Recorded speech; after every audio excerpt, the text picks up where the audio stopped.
Falling for the bear online made me believe I was special, but his manipulations spiraled into guilt, loss, and chaos I couldn't escape. This is the narrative of how I became ensnared in a toxic, manipulative, fully online relationship dynamic. I understand that most people may not read this in its entirety, or they might simply suggest I should have blocked him or turned off my device, but often, circumstances are not as straightforward. If my experience resonates with even one person, that is all I can wish for. Let us refer to him as the bear. I was 17, perpetually online, and experienced a loneliness unique to a teenager grappling with intense emotions and lacking an outlet. That was when I encountered him on Imvu Yes, that very virtual chat platform. He was charismatic, older, and exuded a type of maturity I believed I required. Throughout my life, I had often been told I was advanced for my age, and he not only concurred but amplified this belief, showering me with remarks about how exceptional I was, how different. He convinced me that no one else could comprehend me in the way he did, that I somehow transcended the simplicity of individuals my own age. In hindsight, I now recognize how skillfully he exploited my insecurities and longing for recognition to ensnare me. The bear was aware of exactly what he was doing. He did not begin by overstepping boundaries. Instead, it was a gradual and almost unnoticeable process. His initial advice came off as considerate, minor suggestions about how I could enhance or develop myself. It felt supportive, as though he were leading me toward becoming my best version. However, over time, it became evident that each piece of advice was tailored to mold me into someone he could dominate. He sent me songs, declaring them as ours.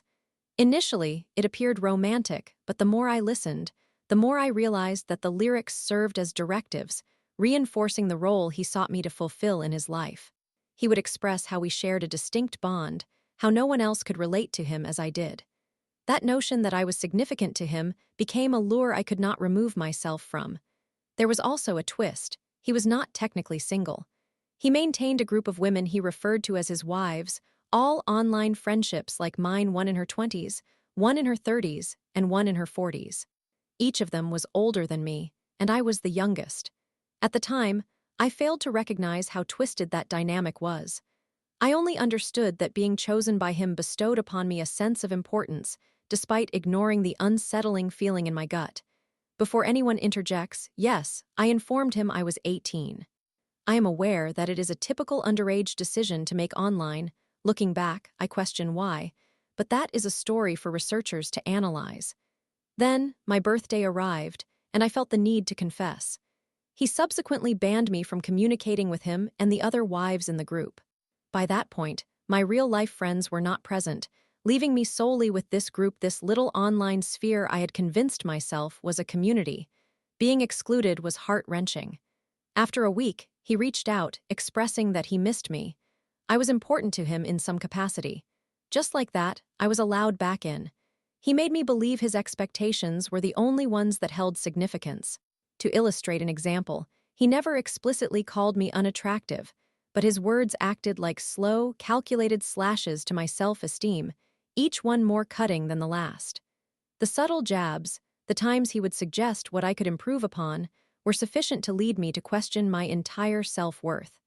I began to internalize his critiques, and before long, my value became something I gauged through his approval. Prior to starting college, he nonchalantly remarked, "Why are you a fat girl?" It seemed like a random comment, something he didn't give a second thought to. Yet it cut deeply, and it lingered with me long after I departed. He never directly criticized my appearance, but I started to recognize the pattern.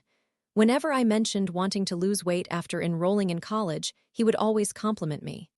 Initially, it felt like validation, a simple boost to my self-image. Who doesn't want to feel good about themselves, right? But over time, I realized it had a more sinister undertone. Besides losing weight, attending college did not alter the peculiar connection I shared with the bear. We remained in constant contact, chatting frequently, with him persistently reminding me that I belonged to this bizarre, dysfunctional system of his wives, whom I considered my friends, although I now realize I was simply yearning for their approval. I genuinely felt like a puppy, perpetually seeking validation. I couldn't control him, or the unpredictable swing of whether he was kind or cruel toward me, and I felt engulfed by the chaos and challenges of my freshman college experience. However, losing weight, that was within my control. It became an obsession, something I could cling to when everything else felt unattainable.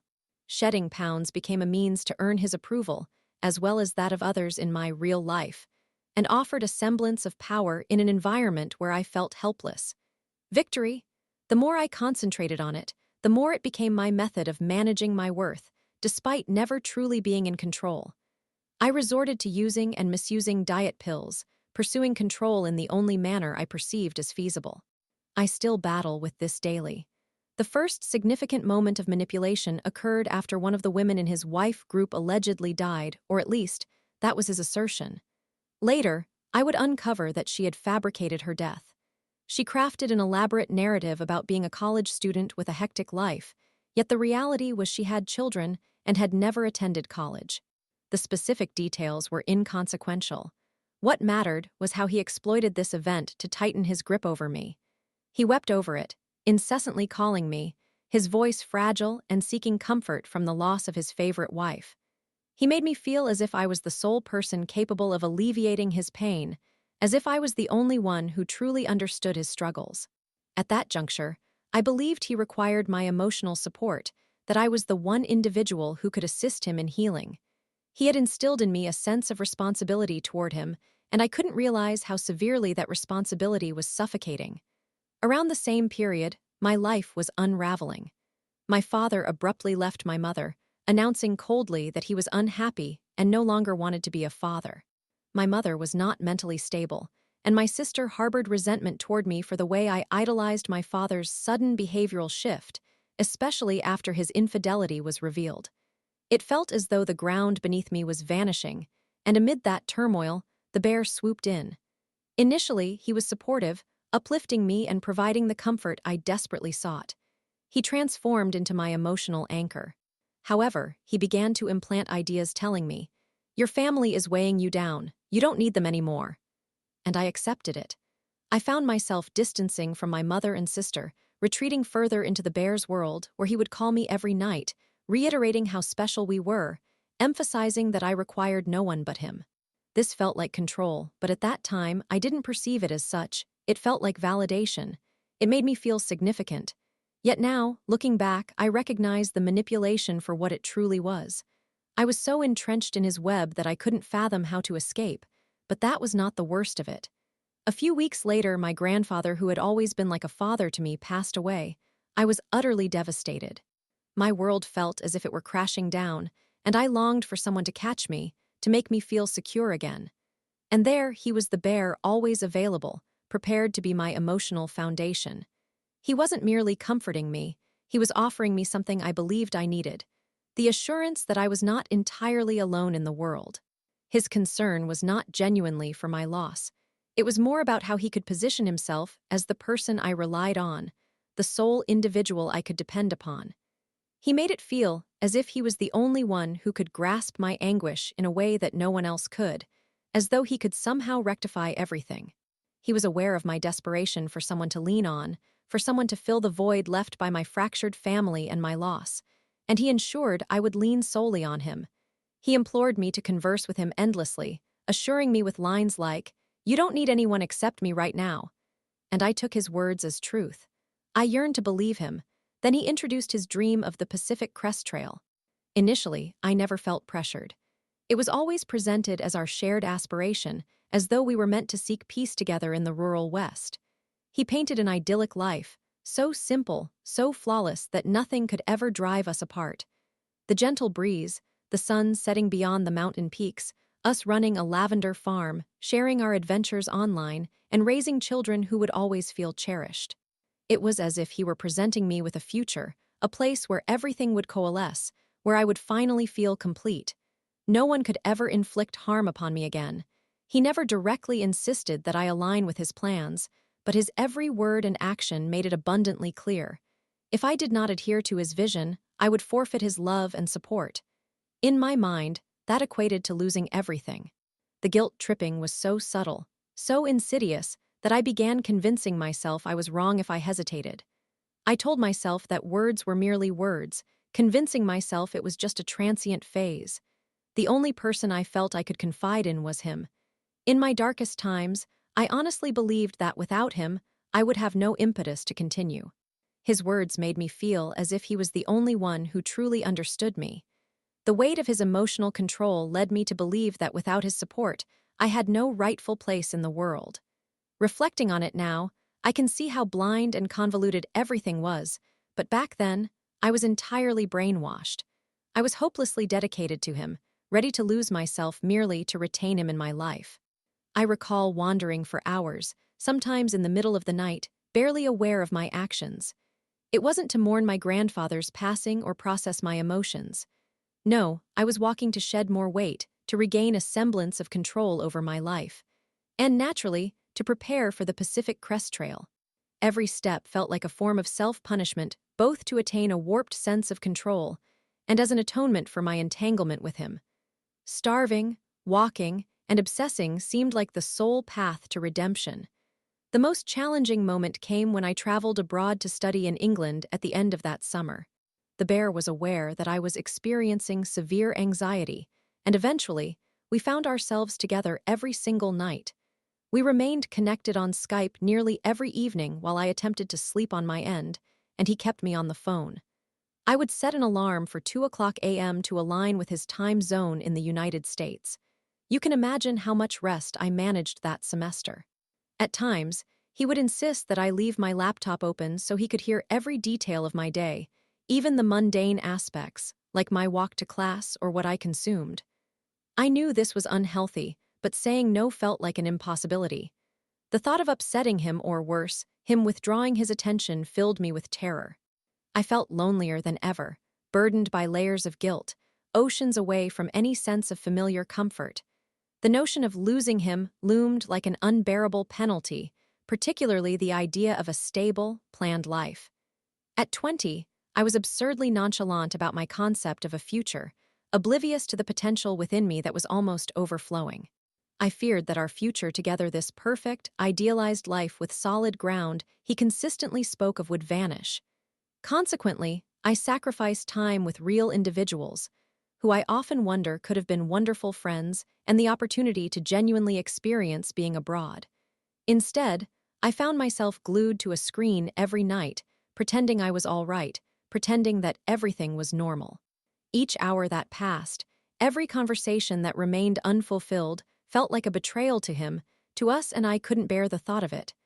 I kept convincing myself that this was merely what love resembled, that this was what I needed to do to keep him close. But deep down, I knew something was amiss. Nonetheless, all I could feel was the stifling urge to stay connected, to prevent him from slipping away, even if that meant losing fragments of myself in the process. When I returned, I had lost 10 pounds. It was astonishing, considering my study abroad program was notorious for its carb-heavy offerings. Honestly, the weight loss was no longer entirely for him at that juncture. It was again a form of self-punishment for becoming more entrenched in this mess. The more I diminished, the more I thought it might lead to resolving the issues. Even after returning from studying abroad, matters worsened. That's when I discovered he had been deceitful about his age all along. He was not in his 30s, as he had claimed, but in his mid-40s. The realization hit me hard, but by that point I was so entrenched that I barely cared. It was inconsequential. I was too far gone. He had ensnared me. Everything in my life had been contorted to fit his narrative, and I no longer knew how to escape. At this juncture, I believe he recognized I was beginning to drift away. When I returned for my junior year, something within me had started to shift, subtle initially, but real. For the first time in years, I began to perceive the world beyond the limited confines he had established for me. College became my refuge, though not entirely so. I immersed myself in new activities, forged new friendships, striving to reclaim aspects of myself I had misplaced. However, the more I withdrew, the tighter his grip became. His reactions were initially subtle: a message, a phone call always timed just as I began to feel some breathing space, a glimpse of freedom. When I didn't drop everything for him at 7 p.m., as I typically had done before, he communicated his disappointment. The more I grew, the more he resisted, feeding on my guilt, utilizing my hesitations as ammunition to challenge how I felt about him and the world. Nonetheless, I could not ignore the fact that I was evolving. As I immersed myself in new courses and began discussing internships with professors, I realized there was more to life than his dream of a lavender farm in the middle of nowhere. I didn't desire the isolation, the poverty, the constant survival mode he envisioned for us. I craved more than his suffocating expectations, more than a life manipulated by his concept of happiness. I yearned to feel something authentic within me, to explore passions that belonged to me, not merely things he could manipulate or claim as his own. For the first time, I could envision a future that did not revolve around him, and that terrified me. It felt as if I was slowly pulling away, yet his hold continued to lurk beneath the surface, ready to drag me back in. Every time I attempted to take even a small step towards my own life, he found a way to draw me back into his orbit. During this period, the Pacific Crest Trail remained his constant fixation, overshadowing everything like an inescapable destiny. It wasn't just a trail for him, it was our future, the life he envisioned for us, and it was ever present in every conversation. I had pushed back, trying to delay it, hoping that delaying until after graduation would afford me the chance to break free from this entire arrangement. It felt like the only method to gain some breathing room, some space to make my own choices. However, what began as a pause until after graduation transformed into taking a semester off, then adapting to completing my courses remotely. He claimed it was no longer solely his plan, but ours, yet the entire situation remained his, hidden beneath a facade of freedom and unity. He managed to frame it as if the world would open up to us, that this was the way to live. He never needed to coerce me, that was not his style. It was about convincing me that this was my choice, the only choice that was logical. He possessed a remarkable ability to instill doubt within me, to question everything I believed to know. The notion of completing my courses remotely cut off from real life became suffocating, yet I was too ensnared to perceive any exit. Each time I attempted to push back, he would twist it, making me feel as if I were being selfish, as if I were betraying him, betraying us. Who wanted me? Him. Who loved me? Him. Who cared about me? Him. Each time, I felt smaller, increasingly trapped, until the idea of a life beyond his control appeared impossible. The moment arrived when I recognized I needed to begin making arrangements with my educational institution to skip the next semester, and it felt as though everything was constricting.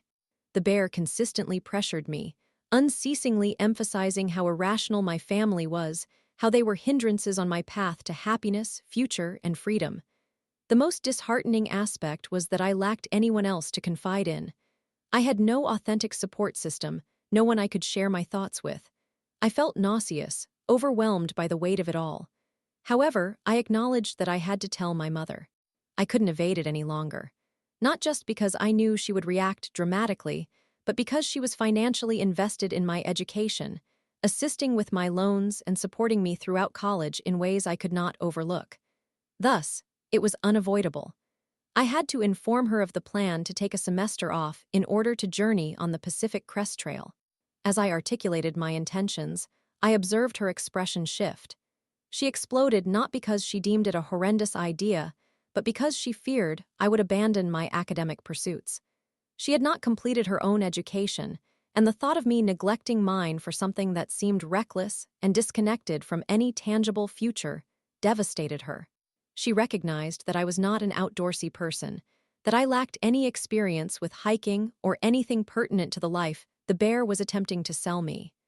For her, this wasn't merely about the Pacific Crest Trail, it represented me suddenly rebelling, making an enormous, irrational decision without a solid rationale. Nevertheless, even as she reacted vehemently, I couldn't shake the gnawing sensation within me. I was deceiving myself, persuading myself that this was the correct choice, even though every instinct I possessed screamed that it was incorrect. But the bear had already made me believe it was my only route, that failing to follow through would signify my own inadequacy. So I pressed on, even as it felt like I was suffocating. I knew and I now acknowledge that he had instilled the idea that if I sought assistance or confided in anyone, I would be perceived as foolish. I had purportedly desired this, clearly. I had requested this, obviously. There were texts and calls, very subtle, right? That reinforced this notion. I felt entrapped, caught between anticipated scrutiny and his. The thought of being identified as someone who was not wholly committed to his plan made me feel insignificant, yet I could never return from becoming one of those girls deemed foolish enough to find herself in such a situation. As I conversed with my mother, my thoughts spiraled out of control. I was not merely ensnared in a predicament I didn't know how to escape. I was terrified of the repercussions if I did not follow through. I was afraid that, without him, I would lose everything despite knowing deep down that it was not the right journey for me. Then, COVID struck. A significant tragedy for many, yet for me, it felt like a peculiar stroke of luck. All the plans concerning the Pacific Crest Trail my life that I had convinced myself was obligatory came to a halt. It felt as though I had been granted a breath, a moment of relief. I don't know if I would still be here without that interruption. Yet that reprieve did not endure. Our communication intensified, constant texting, hours of Skype conversations, 24/7. Initially, I tried to rationalize this as a good thing. The isolation I experienced from others seemed to dissipate when I was with him, even if it was merely virtual. He was always alone, and I felt compelled to be there for him, as if I were his only lifeline. The pandemic exacerbated matters concerning the family members I was living with. My mother and I barely communicated. My sister despised me. The more I clung to the bear, the more he became my world, and the more apprehensive I grew at the prospect of losing him. As time progressed, my relationship with him deteriorated further. His humor ceased being amusing and began to feel cruel. Each time I shared something I appreciated, such as TikTok videos or memes, he would ridicule them. He would brand me a snowflake or mock how juvenile it all was. It seemed that no matter what I enjoyed, it was deemed foolish. The more I attempted to express any enthusiasm, the more he would shut it down, making me feel that everything I valued was trivial. But it extended beyond that. His racist and misogynistic comments became increasingly intolerable. He would casually express thoughts about women and minorities that made my stomach churn. Initially, I reassured myself that it wasn't severe or that he didn't genuinely mean it. Yet, as time passed, I recognized how deeply ingrained these beliefs were within him. One evening, he stated, "Your friends only pretend to care about you because you're a woman. It elevates their self-esteem." That hit me profoundly. I began to question those around me, doubting the individuals who had supported me for so long. Eventually, I began to voice my concerns, but at that point, it felt nearly too late. I had allowed so much of his toxic behavior to infiltrate my life that reversing it seemed almost unfeasible. I couldn't help but feel guilty for all the things I had permitted him to say and do, the instances I had opted to ignore just to remain in his good graces. He would utter atrocious comments, and I would feign agreement merely to avoid conflict or maintain his affection. Even when I recognized it was wrong, I convinced myself that it was simpler to appease him than risk losing him. In retrospect, it is challenging not to regret allowing all of that to transpire. I should have confronted him sooner, should have stood up for myself prior to reaching this stage. Yet I didn't. I remained silent, hoping that by complying, things would somehow improve. Now I feel utterly foolish about it. At a certain point, it became glaringly apparent to both of us that my feelings had shifted. The once hopeless, starry-eyed adoration I felt for him gradually transformed into something darker: revulsion. I could no longer pretend, not as I once did. When he made repulsive, kissing noises over the phone, or attempted to coax me into calling him those affectionate yet demeaning pet names, it physically repulsed me. Each time he tried, it was akin to a blow to the stomach, and I loathed myself for being unable to overcome it any longer. One evening, after I had remained silent for far too long, I finally broke down in tears. I told him, through sobs, that I simply no longer felt those emotions for him. I had to speak my truth, but it felt like tearing apart the only reality I had known for years. I anticipated an explosive reaction, yelling, counter-arguments, but instead, he fell silent. The silence was more horrifying than anything I could have envisioned. It was not the kind of silence that felt peaceful or offered me space. It was suffocating. I could sense his hurt permeating through the phone, enveloping me and weighing heavily upon me. He ensured I absorbed every bit of it, making it apparent that it was my fault that I had betrayed him. The silence lingered, and in that moment, I understood he wasn't merely wounded. That should have marked the conclusion. Yet it didn't. The subsequent day, the routine resumed texting, calling, still pretending everything was as it was. Nothing had genuinely changed. Even though I had been brutally candid with him, the grasp of his control remained so potent that I couldn't summon the strength to end things. His hurt played on my emotions, and I felt deep remorse for making him feel so miserable. It was as if I had said nothing at all, and we were back to where we had been before. Then came the first COVID Christmas. We had agreed to exchange gifts, which, to be honest, irked me, though I maintained a facade. I was struggling financially at the time, something he was fully aware of, and it was an immense challenge for me to contemplate buying him anything. My car was frequently in the repair shop, or I was too terrified to allow my mother and sister to uncover the truth of my situation.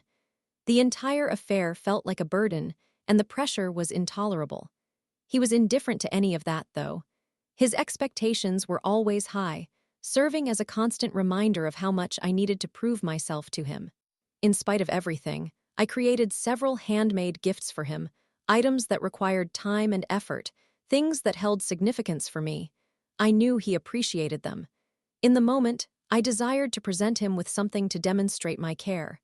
Looking back, I cannot help but ponder why I invested so much energy into sending him anything at all. But that was the power he wielded over me. He made me feel as though I had to validate myself, as though he warranted it, even if the relationship itself was crumbling. We ended up quarreling over something so trivial. He inquired about my pant size for a Christmas gift, yet another means for him to prod at my body, and I had gained some weight, which sent me into a spiral.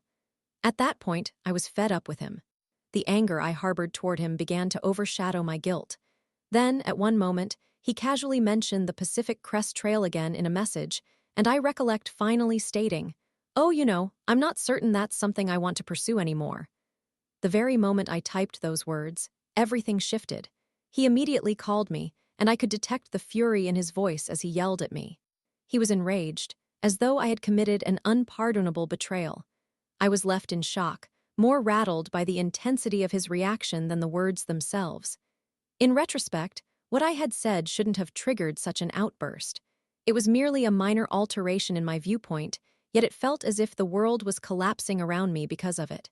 This was not the first instance he had exploded over something that, in logical terms, held no significance. Yet, the way he treated it like it was a personal affront, as if I were questioning his very existence, was so overwhelming that it almost compelled me to second-guess myself. When he insisted that my reasoning was inadequate, I calmly responded, "I don't want to," is a complete sentence. I was very proud of myself for that one. Our nightly discussions continued, and the messages persisted, though it was becoming excruciatingly clear that I was distancing myself. I could sense my detachment growing, but I couldn't shake the guilt. It was as if I were confined in a role I had to perform, despite every part of me pleading to escape. My words sounded hollow, mechanical, and regardless of how hard I attempted to disconnect, I remained tethered to him in a manner I couldn't articulate. Then there were instances when I understood that I had to depart. One of the last moments was memorable. He had called me during midday, and I was hiding in my room to ensure my sister wouldn't hear me. His phone was significantly older than mine, and for the past several months, each time I had attempted to call him, I had been required to repeat everything I said. Repetition is a significant pet peeve of mine. I suppose he could hear my frustration because, at that point, the bear hung up on me in annoyance, only to call me back moments later to reprimand me for being upset about having to constantly reiterate myself. Later that evening, he brought it up again. "If you don't want to talk to me, then don't communicate with me," he shouted. "Fine, sounds good to me." In my moment of fury, I perceived a potential escape. A chance to break free without having to contemplate his feelings or endure his rage, so I capitalized on it. But I was petrified. I sensed that if I merely severed our bond and reached out again, something would transpire. It felt akin to waiting for a penny to drop. At that point, he was aware of everything except my social security number and bank account details. This knowledge prevented me from completely detaching. I would occasionally contact him during holidays or on his birthday, merely to check in and ascertain that this pitiful man was all right. For reasons I cannot fathom, that caused me considerable pain for a lengthy period. After 4.5 years, things finally began to unravel last September. I entered a situationship with someone new, and despite its messiness, it made me feel slightly more alive, a little less confined. However, one evening, in a haze of alcohol, I committed an act I regretted, something impulsive. I called him. The bear. I cannot even articulate why I did it, but the moment I heard his voice, everything rushed back: the guilt, the fear, the manipulation. It was as if nothing had changed. In hindsight, I recognized that I had reached out to him because he was familiar. He was the constant in my life, even though everything about our relationship was perverse and toxic. A perverse part of me, even now, still regards him as this warped paternal figure. I acknowledge how problematic that sounds, but that is how he conditioned me to think. His voice, his presence, regardless of how cruel or manipulative, was something I could cling to when everything else was disintegrating. Last year, after I was laid off from my job, I found myself spiraling. I had invested so much energy over the years attempting to maintain control, and then the weight of it all overwhelmed me. The stress from the bear, the emotional fatigue, and the constant pressure I placed on myself to keep it all together, it all caught up with me. I began experiencing severe health issues, recurring ailments that would not subside. Initially, I didn't recognize it, but now I understand that my body was breaking down due to everything I had endured. The job I was dismissed from had drained me, yet I could not refrain from pushing through. I believed I could persevere, but the exhaustion, both mental and physical, took its toll. In retrospect, I witness how the years of stress and manipulation drained me in ways I couldn't appreciate at the time. After several weeks of silence, he eventually called me. I had no idea what to anticipate, but when I heard his voice, I sensed that something had shifted. In a manner that almost seemed as though he was trying to convince himself, he stated, "I'm not strong enough to keep you in my life anymore." He expressed it as though it were some noble choice, as if he were doing me a favor by severing our ties. He concluded our relationship for good, and just like that, I was liberated. He was irate when he ended that call, declaring, "You know where to find me, but I'm just not strong enough. If you require anything, let me know. I will always love you." I attempted to soften it, replying with something like, "I recognize we had a tumultuous farewell, but in a peculiar way, I will always love you too." That was when he erupted, shouted at me, and hung up. Following the conclusion of the call, he sent me one final message, thanking me for everything. He informed me that he would safeguard the gifts I had created for him. Attached was a photograph of him in tears. Through all of this, it is astonishing to acknowledge that the focus of this entire dynamic was not even on physical intimacy, although there were moments of phone sex. At one point, I would have done anything for him, and reflecting on it chills me to think of how close I came to being ensnared. Given his behavior and knowledge concerning knives, I suspect I might not have made it out if I had accompanied him on the Pacific Crest Trail. After viewing the Gabby Petito documentary, which led me to reminisce about this whole situation, the parallels struck hard. The isolation, the emotional domination, he would have made me feel special and needed, only to belittle me whenever I began to doubt him. Online. That is one scenario. Yet in person, with everything I knew about him, I am uncertain I would have escaped. And the most heartbreaking aspect, throughout this entire ordeal, I never confided in anyone about him. I never reached out for help, never shared my struggles with friends or family, because I felt ashamed. Ashamed of how profoundly I had succumbed to his control. Ashamed of how he had warped me into something unrecognizable. I couldn't bear the thought of anyone discovering what I had permitted myself to become. So I kept everything hidden, concealing the truth beneath layers of excuses until now. Thank you for reading. I understand I may have overlooked certain details, but this marks the first time any of this has been documented, so I'm expressing it as it comes. Now, I intend to finish my blunt in peace. In summary, I became involved in an emotionally manipulative, exclusively online relationship. Over the years, he controlled me through guilt and relentless emotional manipulation, creating a situation where I felt trapped. Despite several attempts to break free, I kept returning due to his toxic grasp. Even after ties were severed, his influence remains, and it has taken me considerable time to recognize the emotional abuse I endured.